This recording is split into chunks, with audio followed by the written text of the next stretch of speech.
বন্ধুরা এটা দেখে কেউ বুঝতেই পারবে না যেটা বাড়িতে বানিয়েছে, সবাই বলবে যে দোকান থেকে কিনে আনা হয়েছে। এই যে তো সন্ধ্যার আড্ডায় কিন্তু এরকম মুচমুচে পকোড়া অবশ্যই তোমরা বানিয়ে খেয়ে দেখো। আমি যেভাবে দেখিয়েছি এই ভিডিওটা দেখার পরে এইভাবে বাড়িতে একবার বানিয়ে খেয়ে দেখো, খুবই ভালো লাগবে বন্ধুরা। আর পকোড়াগুলো দেখো কত সুন্দর হয়েছে মুচমুচে। এই দেখো আওয়াজ শুনেই তোমরা বুঝতে পারছো কতটা মুচমুচে হয়েছে। তো এখন তো বাজারে প্রচুর পরিমাণ। নমস্কার বন্ধুরা, তোমাদের সবাইকে অনেক অনেক স্বাগত জানাই বন্যা রান্না করে। আজকেও কিন্তু সন্ধ্যায় একটা টিফিনের রেসিপি নিয়ে চলে এসেছি। আজকে বানানো হচ্ছে বাঁধাকপির মুচমুচে পকোড়া। এটা কিন্তু চায়ের সঙ্গে খেতে খুবই ভালো লাগে। সন্ধ্যার আড্ডায় যদি থাকে এরকম মুচমুচে পকোড়া তাহলে কিন্তু আর কিছুই লাগবে না বন্ধুরা। তো যে সকল বন্ধুরা নতুন আমার চ্যানেলে ফেসবুক থেকে দেখলে অবশ্যই পেজটি ফলো করবে, আর ইউটিউব থেকে দেখলে অবশ্যই চ্যানেলটি সাবস্ক্রাইব করবে। তো চলো শুরু করি কিভাবে আমি বাঁধাকপির পকোড়া বানাই। এখনই কিন্তু বাজারে প্রচুর পরিমাণে বাঁধাকপি উঠে গেছে, নতুন বাঁধাকপি। এখন তো সারা বছরই বাঁধাকপি পাওয়া যায়। এই যে শীতকালীন সবজি কিন্তু গরমকালে এখন পাওয়া যায়। তো সেই বাঁধাকপি দিয়ে কিন্তু আজকে বানাবো। তার জন্য এই যে একটা বাঁধাকপি নিয়ে নিয়েছি কিন্তু। তো আগে থেকে কিন্তু খুব সুন্দর করে ধুয়ে রেখেছিলাম। তো এখন কেটে নেব।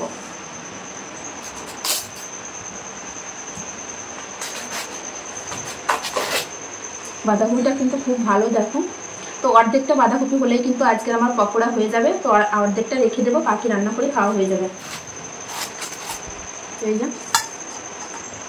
তো এখন আমি ঝিরিঝিরি করে কেটে নেবো। যত ঝিরিঝিরি করে কাটা হবে বাঁধাকপি, পকোড়াটা কিন্তু ততটাই ভালো হবে। তো দেখো আমি কিভাবে কাটছি, এই যে ঠিক এইভাবে কেটে নেবো কিন্তু।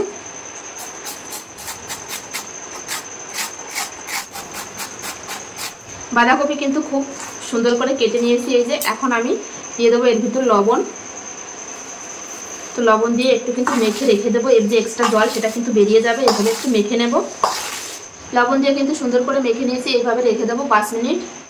5 মিনিট হয়ে গেছে লবণ দিয়ে আমি বাঁধাকপি মেখে রেখেছিলাম। এখন দেখো বাঁধাকপি থেকে অনেকটাই কিন্তু জল বেরিয়েছে।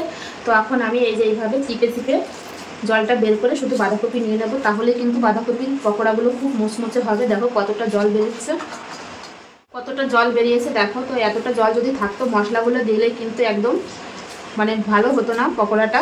তার জন্য জলটা কিন্তু অবশ্যই বের করে নিতে হবে এইভাবে। তো জলটা ফেলে দেব। এবার বাঁধাকপির ভিতর আমি কিছু মশলা দিয়ে দেবো। প্রথমে দিয়ে দেবো হচ্ছে পেঁয়াজ কুচি, আর দিয়ে দেবো কাঁচা লঙ্কা কুচি। তো ঝালটা তোমাদের পরিমাণ অনুযায়ী দেবে, যে যেমন ঝাল খাবে ঠিক সেই পরিমাণে দেবে। এবার দিয়ে দেবো 1 চামচ হলুদ গুঁড়ো, দিয়ে দেবো লঙ্কা গুঁড়ো, 1 চামচ জিরে গুঁড়ো, 1 চামচ ধনে গুঁড়ো, দিয়ে দেবো বেসন। এবার দিয়ে দেবো এখান থেকে 3 চামচ ময়দা। তোমরা চালের গুঁড়ো থাকলে চালের গুঁড়ো দিতে পারো, তবে আমি ময়দা দিয়ে করছি। ময়দা দিয়েও কিন্তু খেতে বেশ ভালো লাগে। আর দিয়ে দেবো স্বাদ অনুসারে লবণ। তো প্রথমে কিন্তু এই শুকনো উপকরণগুলো কিন্তু আগে একটু মিশিয়ে নেব। তো আমি মাখিয়ে নিয়েছি। আমি কিন্তু এখনো পর্যন্ত কোনো জল দিইনি। বেশি জল দিলে কিন্তু নরম হয়ে গেলে তখন কিন্তু পকোড়াটা মুচমুচে হবে না। তো একটু কিন্তু এরকম একটু শক্ত শক্ত রাখতে হবে, তবেই কিন্তু ভালো লাগবে। আমি কিন্তু জল দেব না। তোমরা যদি একটু শক্ত থাকে তাহলে কিন্তু জল দিতে পারো। ঠিক এই যে এরকম অবস্থায় আসে। তো আমি এইভাবেই কিন্তু পকোড়াগুলো ভাজবো, তবেই কিন্তু মুচমুচে হবে পকোড়াগুলো। আর একটু মেখে নেব। পকোড়ার জন্য কিন্তু ব্যাটারটা একদম রেডি। তখন আমি হাত ধুয়ে গ্যাস ধরিয়ে নেব। হাত ধুয়ে কিন্তু গ্যাসের উপর কড়াই বসিয়ে দিয়েছি। কড়াই কিন্তু গরম হয়ে গেছে। এখন আমি দিয়ে দেবো হচ্ছে সাদা তেল পকোড়াগুলো ভাজার জন্য। কড়াইতে দিয়ে দেবো এই যে সাদা তেল। তেল কিন্তু ভালোভাবে গরম হয়ে গেছে। এখন কিন্তু পকোড়াগুলো ভেজে নেব। তো তোমরা তোমাদের সাইজ অনুযায়ী দেবে, ছোট বড়। তো আমি ঠিক এই যে এরকম ভাবে দেবো পকোড়াগুলো।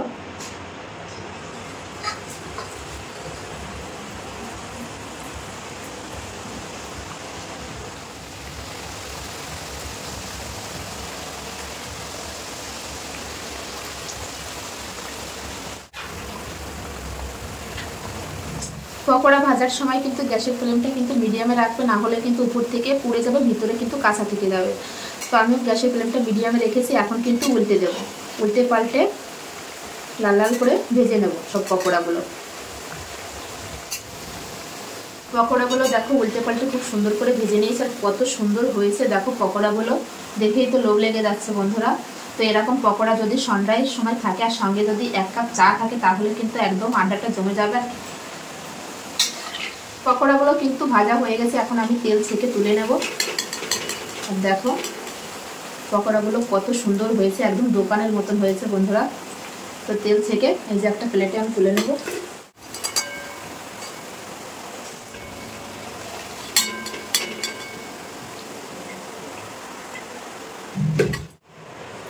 বাকি যে পকোড়াগুলো আছে এই যে এগুলো কিন্তু একইভাবে আমি ভেজে নেব। আর একবার ভাজলে কিন্তু সব পকোড়াগুলো আমার ভাজা হয়ে যাবে। এই যে তো একইভাবে কিন্তু দিয়ে দেবো।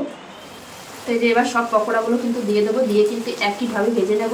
আর কত সুন্দর হচ্ছে দেখো পকোড়াগুলো।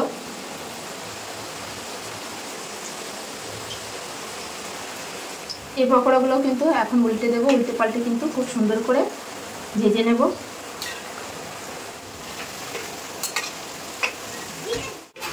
এই পকোড়াগুলো কিন্তু উল্টে পাল্টে আমি খুব সুন্দর করে এই যে ভেজে নিয়েছি দেখো।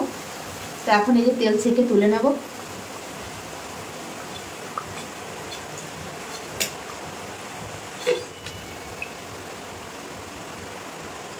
পকোড়াগুলো কিন্তু আমি তুলে নিয়েছি। এই যে থেকে দেখো ছোট প্লেটে নিয়ে নিয়েছি থাম্বনেল দেওয়ার জন্য। এই যে সাজিয়ে নিয়েছি, কেমন লাগছে অবশ্যই কমেন্টে জানিও। পকোড়াগুলো দেখো কত সুন্দর হয়েছে বন্ধুরা, এটা দেখে কেউ বুঝতেই পারবে না যেটা বাড়িতে বানিয়েছি, সবাই বলবে যে দোকান থেকে কিনে আনা হয়েছে। এই যে তো সন্ধ্যার আড্ডায় কিন্তু এরকম মুচমুচে পকোড়া অবশ্যই তোমরা বানিয়ে খেয়ে দেখো। আমি যেভাবে দেখিয়েছি এই ভিডিওটা দেখার পরে এইভাবে বাড়িতে একবার বানিয়ে খেয়ে দেখো, খুবই ভালো লাগবে বন্ধুরা। আর পকোড়াগুলো দেখো কত সুন্দর হয়েছে মুচমুচে। এই দেখো আওয়াজ শুনেই তোমরা বুঝতে পারছো কতটা মুচমুচে হয়েছে। তো এখন তো বাজারে প্রচুর পরিমাণে বাঁধাকপি পাওয়া যাচ্ছে, তো বাঁধাকপি থাকতে থাকতে কিন্তু একবার এইভাবে বানিয়ে খেয়ে দেখো, খুবই ভালো লাগে বন্ধুরা। এই যে এরকম এক থালা গরম গরম বাঁধাকপির মুচমুচে পকোড়া আর সঙ্গে 1 কাপ চা থাকলে খুবই ভালো লাগবে বন্ধুরা। তো চলো আজকের এই ভিডিওটা তোমাদের কাছে কেমন লাগলো বাঁধাকপির মুচমুচে পকোড়া। ভিডিওটা যদি ভালো লেগে থাকে অবশ্যই লাইক কমেন্ট শেয়ার করবে, শেয়ার করে নতুন বন্ধুদের দেখার সুযোগ করে দেবে। এরকম নিত্য নতুন ভিডিও দেখতে হলে অবশ্যই বন্যা রান্নাঘর চ্যানেলটি সাবস্ক্রাইব করবে, যারা ফেসবুক থেকে দেখছো তারা পেজটি ফলো করবে। তো চলো সবাই ভালো থেকো, সুস্থ থেকো, ফিরে আসছি নতুন কোনো রেসিপির সঙ্গে। আর বাঁধাকপির এই পকোড়া রেসিপিটা কেমন লাগলো অবশ্যই কমেন্টে জানিয়ে দিও। বাই।